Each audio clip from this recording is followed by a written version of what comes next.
Hello, everybody. So today I wanted to talk about the option of whether we should remove David Warner from the Australian Test team. Now, of course, he's been in the news lately. He has been um, asking to have his ban removed, and then he changed his mind. He's banned from being the Australian captain or from any captain of any team. He said it was just to try to lead the Sydney Thunder, but of course, we had Aaron Finch when he resigned as Australian ODI captain nominated David Warner for the role, and statistically, David Warner does seem to be the best candidate, particularly since Pat Cummins is not really a short format specialist. But a lot of people have called for him to be dumped from the Test team. Now, he's played 99 tests. It's pretty mean to dump someone with 99 tests. You want them to play their 100th, you'd think. His test average is 45.52. That puts him at probably the second best of all time for Australia, behind just uh, Matthew Hayden. Now, possibly Bill Ponsford is ahead. Now, Bill Ponsford was a player who played in Don Bradman's era and had a test average of 48.22 from 29 matches and a first class average of 65. So perhaps we can put Warner down at number three. But Warner's certainly not bad. I mean, a test average of 45 is pretty good. His opening partner at the moment, Usman Khawaja, has had a great past few months, but he's a makeshift opener. Spent most of his time in the middle order. He now averages 46 with the bat, which is slightly above Warner. Good on Khawaja. As an opener, he's been amazing, but I don't know if you can sort of say he's overall better. I don't know. It's a tough decision. But the problem is not whether Warner is better than Khawaja. It's whether there's anyone to replace him. Now, there's been a lot of people who have said, well, in the last however long it is, depending on which criteria they use, Warner hasn't done very well. So if we look at the last 2 years, Warner's played 15 matches, scored 678 runs, top score of 95, and yeah, his average has been 26.07. So not that good. And but if we want to look at the alternatives, so the only uh, regular opener who's in the list for Australia, who's in contention as far as they're concerned, is Marcus Harris. So he's 30 years old. He's about 5 years younger than Warner, or 6 years younger, sorry. And he averages 25.29 from 14 tests, which is one of the worst test batting averages of all time. So he's the next best. And that's worse than Warner even in the last 2 years. So his overall record is worse than Warner's just for the last 2 years, which is this bad period. His first class average is 39.49. That's not too bad. Then we look at the next one down the list, which is Cameron Bancroft. Ooh. Now, Cameron Bancroft is somebody who, of course, we know was the actual tamperer with the ball. So he's the cheater that got Warner and Smith banned. Now, we've never in history before or since then had anyone punished for involvement in ball tampering where they didn't actually do it themselves. So, and whether the others actually did anything is up for debate. And of course, if they did, then did others in other ball tampering cases. But certainly, Cameron Bancroft did. So his test batting average is 26.23, only slightly above Harris and still worse than Warner has done in the last 2 years when he's supposedly been out of form. And his first class average 38.32, also a long way behind Warner. So we then go through, and there's a number of other ones that, Joe Burns, Matt Renshaw, who used to be decent but not anymore. And the big one that everyone thinks of is Will Pucovski. Why can't we get him playing? Will Pucovski, great player, only 24 years old. Why hasn't he already been in the team? Well, he was. He played one match in January 2021, scored 72 runs against India, and this was at Sydney, and India tends to do pretty well at Sydney. Very close match. He scored a half century on debut, 62, and also got 10. So his average is 36. First class level, he has, of course, 6 centuries and an average of 48.97. All of that says, well, definitely should be playing. Problem is, he just keeps getting hit on the head. And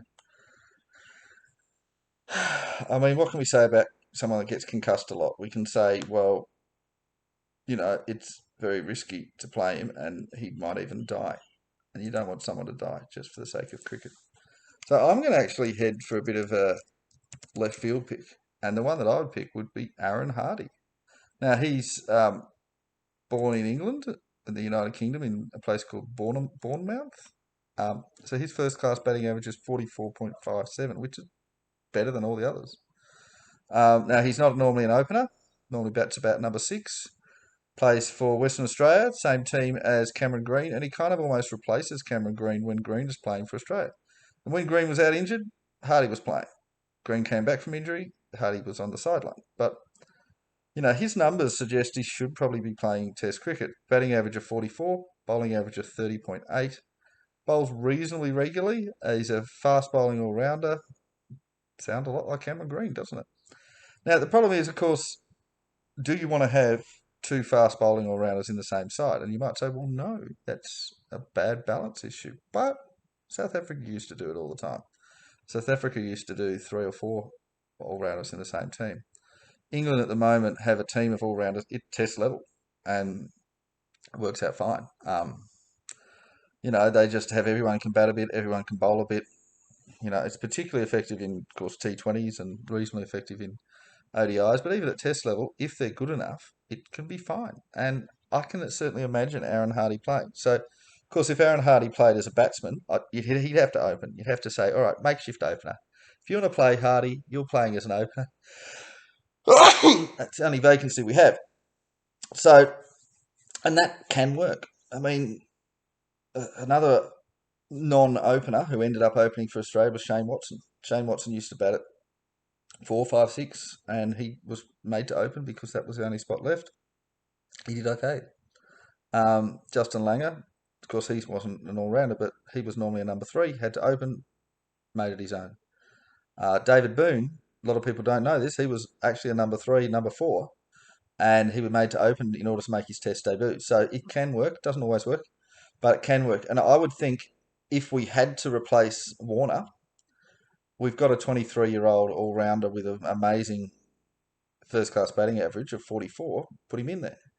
And in comparison, I remember when we were considering Steve Smith and we played him as an all-rounder and then a bowler.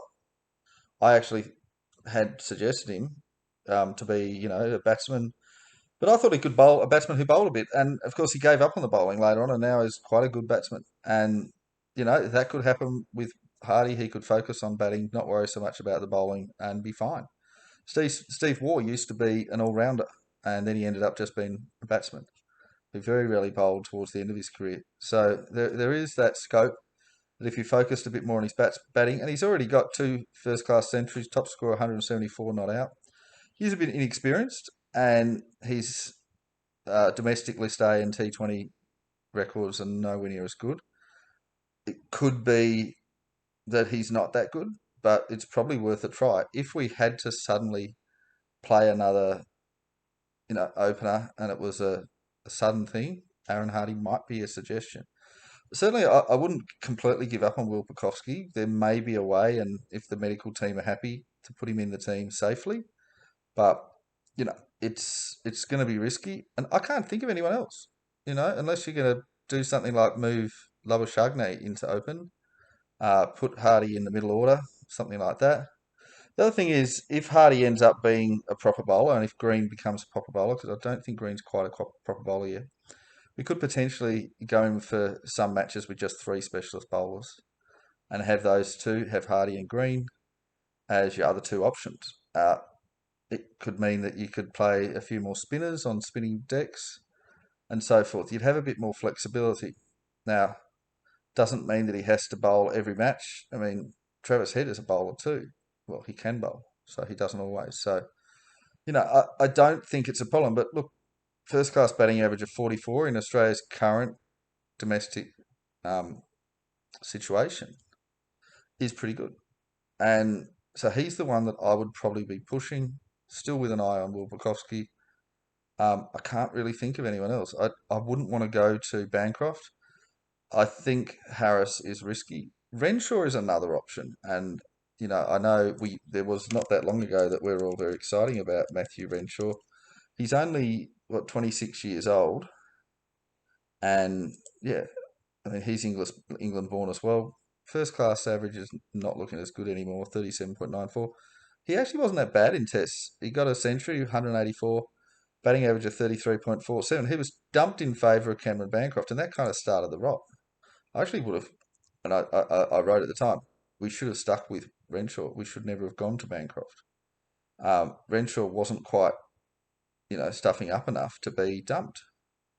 But whether we want to go back to Renshaw now, whether he's done enough to go back, it's another question. See, the decision to go with Bancroft was about more than just ball tampering. It also stuffed up the balance of the team because we should have just stuck with Renshaw. And yeah, if Renshaw had stuffed up a bit more, yeah, absolutely dump him. But he hadn't really deserved to be dumped at that stage, and it just stuffed up the whole way we were looking at the team. So, but look, at the moment, I'd say we've got a um, a steady team. I don't think we need to look at anybody else. But the other options are they're not jumping out. We'll just say so. Warner still has a bit of scope to do, to improve and to hopefully get back into good form. I don't think his position is at risk right now. I don't think that Warner would be saying, "Oh no, if I get a duck in the next match, I'm dumped." I don't think that's what his situation is. I think it's more a situation where we're thinking, well, we'd want more from Warner. Australia wants more. We want to have a better chance of winning, and we'll have a better chance of winning if he starts performing again in the Test arena. Now, there's no question of his spot in ODIs or T20s, in spite of what some people say. He's in great form in those two areas. It's just in the Test arena, there are some question marks. Not for me. I certainly wouldn't dump him. I wouldn't be considering it, but some people are whispering. I actually, and I know they're both 36, but for me, it's more like when they start showing a decline. I don't think that we should dump Khawaja and Warner just because of their age. Warner's in fantastic form. He's one of the best batsmen in the world right now in Test cricket. Warner, perhaps there's too many things on his plate. I don't know. I don't think he's really out of form. He might be distracted by the whole ban captaincy issue. Maybe that's causing a problem. I don't know.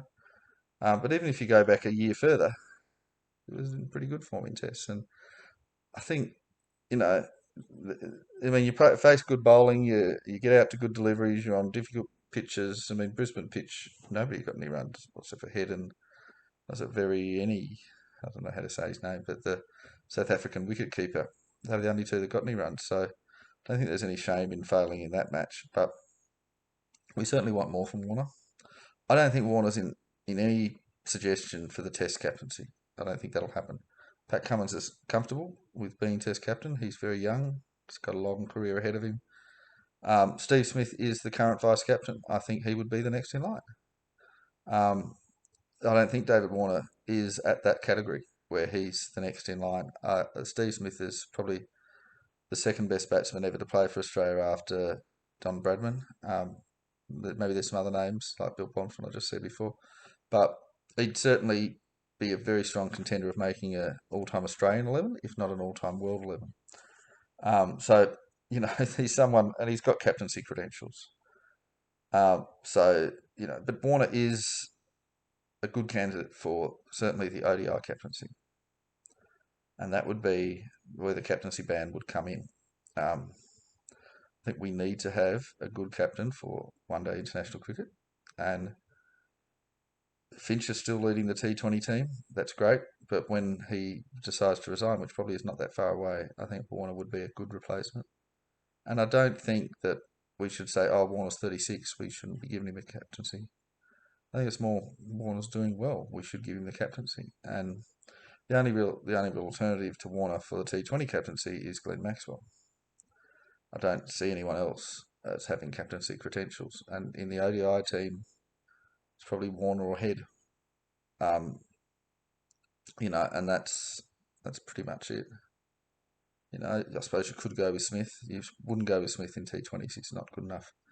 But you might go with Smith in ODIs, but I wouldn't. But I might go with Head. So if you're sort of avoiding Warner, it's not really about punishing Warner. It's about punishing us. and you could potentially have Cummins, then Head, then Maxwell as your three captains in the different formats. Whereas I think legitimately Warner would be one of the candidates, but that's a different issue. As for Warner in the Test team, for me, there's nobody to replace him, and he's not stuffing up that much. He's not doing as well as we'd like.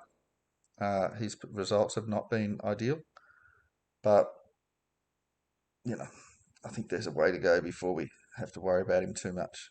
So yeah, I'd keep him in there, and I wouldn't be worried too much. So, but Aaron Hardy is coming through. I'd love to see him play for Australia in some format. As all-rounders, you often like to put them in T20s, ODIs to see how they go. Even if they're going to be in tests later on, maybe that's what you do. Even though his domestic ODD and domestic T20 results are not quite there. It's a tough one. But then again, Green started off as a test all-rounder, so maybe you could do the same thing for Hardy. It'd be an interesting situation. But yeah, I think that while the opener is a specialist position, I think that other batsmen can fulfill that role. They can learn to do it, and it's just a matter of facing the first ball instead of facing a bit later on. And the difference, like even for number three, the difference is, you've seen how the pitch is playing because you see the ball in the bats and see how it all works, and so you adjust your game around that. Whereas if you're the opener, there's nothing to adjust. You just have to go in there, no idea what's going to happen. You might have some idea, but you can't actually see it from how the other people play, and that's the difference between an opener and even a number three. But as far as technique, once you've worked out everything, once you've, if you're an opener and you come in the 10th over, you've seen yourself how it plays, so it's fine. But if you're an opener, and the first ball does something crazy, yeah, not much you can do. Of course, that could happen later on, but at least later on you have a better idea. So that's the difference. But I certainly think that we could have an Aaron Hardy sort of player come in and open the batting and see how he goes. I don't think it's that big a hunch. He's done well for Australia A in the Prime Minister's 11s matches and all the various different matches. I think there's no problem putting him in.